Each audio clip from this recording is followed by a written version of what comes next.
Magandang araw po sa inyo mga ka-alright at sa mga kababayan natin dyan. Magandang araw po sa mga OFW. At ito po mga kababayan ko, nais ko lamang pong ipagbigay alam sa inyo ang tulong na ginawa po ng OWA.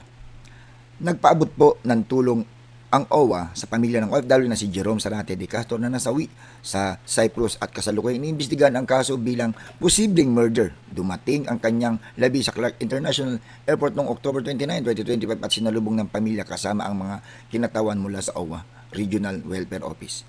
Ayon sa OWA, bilang aktibong miyembro agad na nagbigay sa pamilya ng 200,000 accidental death benefit pati educational assistance sa ilalim ng ELAP para sa kanyang anak. Eligible din ang pamilya para sa iba pang livelihood support program ng ahensya. Yan, nako. Grabe mga ka-alright, iba po talaga ang suporta na ginagawa ng OWA. Ganyan po ang mga benepisyo at mga aksyon agad na ginagawa ng kagawaran ng OWA. Kaya po mga kababayan ko, tandaan nyo po sa anumang sitwasyon, sa anumang pangyayari sa mga kababayan natin, lagi pong kaagapay ninyo ang OWA at hindi po nagpapabaya ang ating mahal na Pangulo, PBBM, dahil po yan sa mga kanyang direktiba sa OWA at gayon din po sa kooperasyon ng ating magaling at masipag na Administrator Attorney Patricia Ibon Kaunan. Maraming salamat po sa mga kababayan natin.